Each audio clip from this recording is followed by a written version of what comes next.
Hey y'all, welcome back to my channel. My name is Andy, and in today's video, I'm going to be giving you guys 3 pieces of advice on how to manage your time better. Sometimes it can feel like the hours of the day aren't sufficient to complete all the tasks we need to do, much less have time to even dedicate to hobbies. This leads to us missing out on some really cool opportunities because we feel like we're too busy or we just don't have time. Before I start discussing the pieces of advice, I just want to make it clear that a person's worth is not determined by how many things they can get done or how productive they are. However, I do believe that many of us are frustrated with ourselves because we know we're capable of doing more. We know it in our gut that we can do more, we have more potential, but we're just not executing it. It's leading us to have these feelings of dissatisfaction with our lives. In a lot of cases, we're participating in self-sabotaging behaviors, which is not good for us. So I'm hoping that the following pieces of advice will help you manage your time more effectively so you're able to reach the best version of yourself. So advice number 1, set your priorities straight. My recommendation for this is getting out a piece of paper or opening up a Word document and listing the things that are most important to you. They don't have to be in a particular order, but you do want to put your first priority at the top. Let me give you an example of how your list might look like. Maybe your first priority is passing your classes, so your first line would be school.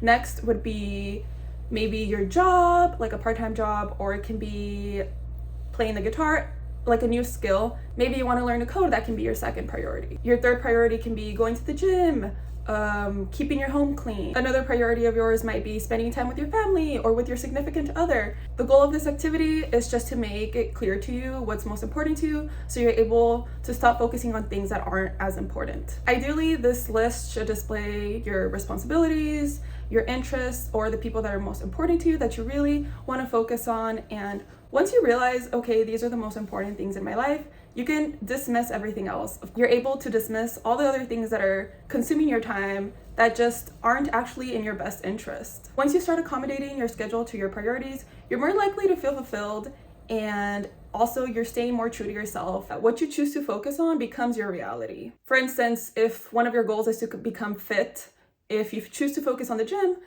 becoming fit will eventually become your reality. And this goes for a lot of different things. By setting your priorities straight, you're committing to them and ignoring everything else. Maybe you'll realize that you're spending a lot of time watching TV shows or going out a lot, and it's taking on a lot of time that you can use to actually invest in things that matter to you. It's interesting, I feel like most of us know that if we made time for the things that we wanted, we would be less stressed.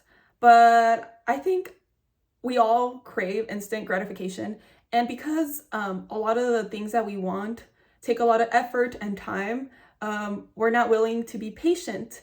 And for this reason, we kind of just put them off. We rather do something that quickly rewards us instead of waiting. And I get it. It can be really unpleasant to put in a lot of work every day into something and not see the reward or what you want to see until a couple months later or weeks later. But what we don't realize is that in the long run, it'll actually bring you much more satisfaction than just being instantly rewarded.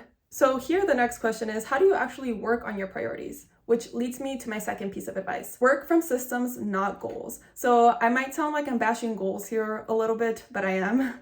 I believe that goals can be great in the short term, but they're honestly not sustainable. Goals have this tendency of providing this high feeling when you accomplish them, but there's so many lows before actually reaching your goal. It can honestly be emotionally draining. I used to think, well, anything that's worthwhile is not easy. And yeah, though reaching your goals shouldn't be easy, it also shouldn't be so draining on you. It's interesting to me that we can point to so many goals that we've accomplished, and you would think that, oh, the more goals that you set for yourself and when you accomplish them, the happier you're going to be, the more proud of yourself you're going to be. But honestly, it's not really true. Most of us can point to the numerous amount of goals we've met, but we still don't feel satisfied, and we're still trying to reach happiness. And don't get me wrong, I know some people are very proud of themselves, but in a lot of cases, we're always like, okay, once I reach this next goal, I'll finally be happy, or I'll finally be satisfied.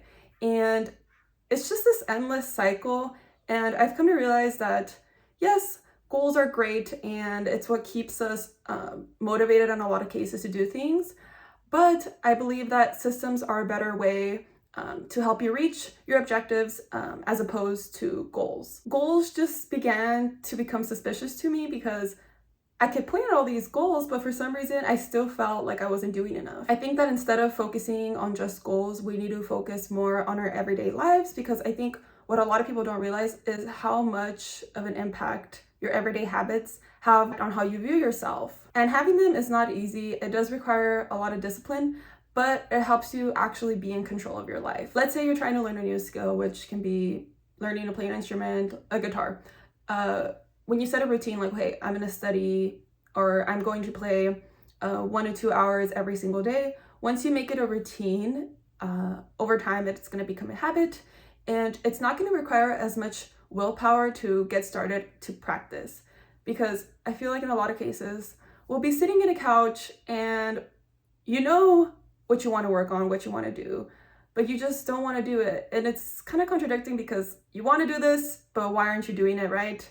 And I think we only have a certain amount of willpower. Like, yes, intentions matter and like it can motivate you. A lot of people would say like, oh, well, I'll get up in that moment and go do that. You might not have that energy to just get started every single day out of nowhere. And once you have a routine, it's just so much easier to get the work done. What's nice about routines is that you're in complete control of how you want to schedule them. It brings a lot more peace into your life, and then you can kind of accommodate to other interests and other responsibilities that you have in your life. Ultimately, I feel like what a lot of us are trying to avoid is feeling stress. And when I'm just sitting around and I don't have anything to do, but I know there's something that I want to do, and then like I said, I finally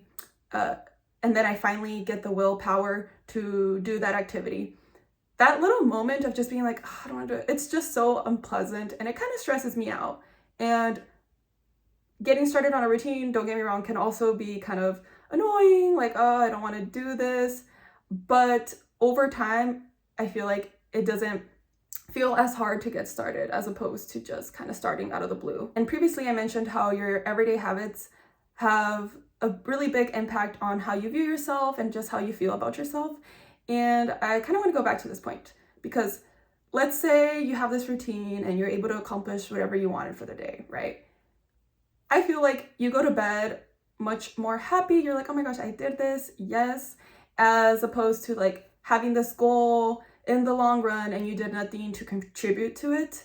Like, yes, you might reach your goal eventually and you're gonna feel really happy when you do, but I think it's about the everyday process towards getting there. And it makes reaching your objectives just so much easier. I hope I'm making sense. You're still doing a lot of work, but in a way, with routines and systems, you're kind of tricking your brain into thinking you're not exceeding all your energy. It's honestly all in your head that you can't do it. You're going to have these thoughts of like, no, you're not capable of it. And if you really believe that, then you're just never going to get started. You're going to be like, no, I'm going to fail at it anyways. I'm not going to stick to the routine.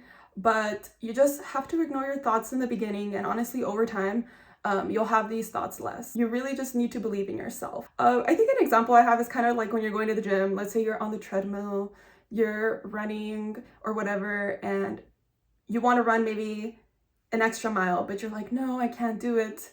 And then you just do it. But the whole time in your head, you're like, no, I can't do it. I can't do it. But then you end up doing it anyway. So this is that same logic when it comes to starting on your routine or just getting focused to do your work or whatever. Like, yes, you're going to have these thoughts of like, you can't do it, but then you're going to prove to yourself that you can do it. And something great that comes out of this is your confidence increases. And then the next time you want to accomplish something, you're going to be like, you're able to point out like, oh, I was able to do that. So now you feel much more confident in yourself. It's going to encourage you to actually take on that next objective and so on. My third piece of advice to manage your time more efficiently is eliminating distractions. I'm not saying you need to eliminate distractions completely, because I think there's a time and place for everything. And without distractions, honestly, life would be pretty boring. Everyone's life is different. So I think you need to be able to determine whether or not distractions are getting in the way or just interfering with you being able to reach the best version of yourself. If you find it consistently difficult to reach the objectives that you want, you need to really ask yourself, what is getting in between me and my objective? In most cases, what's getting in the way are distractions that don't have any other purpose besides entertaining us. One major distraction that I'm sure all of you know what I'm going to say is the internet. Spending a couple hours a day on the internet might seem harmless, but honestly, over time it really adds up, and if you really think about it, you could have used that time to invest it on a different skill or spending quality time with others and just working on the things that actually truly matter most to you. Because I'm sure that a lot of the things we do on the internet or that we're browsing actually don't matter that much to us. And other popular distractions include television shows or movies. We shouldn't eliminate these from our lives completely, but sometimes we have an unhealthy balance between distractions and the amount of work that we need to do. Ooh, and then I recently discovered these other distractions that I feel like are kind of disguised as being productive that maybe not a lot of people talk about, but can be messaging and also cleaning. So I know sometimes before I have like this very challenging task that I need to do, all of a sudden I feel this need, like, oh my gosh, the kitchen is dirty. I need to do a deep clean. I need to clean my room. Like, I can't get started on this other task unless this is clean or that. Or I might not get started on this task because I'm like, oh, I haven't replied to my friend. I haven't replied to this email. Like, once I do this, then I can do that. Also, some people think like, well, I'm not watching shows, I'm not on the internet, I'm reading, but maybe you're reading for fun. And like, yes, well, that is really great. It's also distracting you from getting the things that you actually need to get done. All these activities, especially like the messaging, can really take away from your attention span. So then when you actually get started on your work, you just get distracted so easily. I think one good way to be able to identify if it's a distraction or not is asking yourself if it can wait, and asking yourself if it's actually more important than the task that you need to do. Like the cleaning, for instance. In most cases, it can definitely wait. And I think you'll feel better cleaning once your assignment is done as opposed to cleaning before. Overall, I think the key here is being able to recognize whether or not you're setting too much time aside for your distractions. Remember that you're the only person in control of your life. And what's so cool about that is that it means you can do anything you want and anything you set your mind to. Know that there is time to do the things that you want as long as you make it. It really is just finding out what works for you. I hope this video was helpful. Thanks for watching. Bye.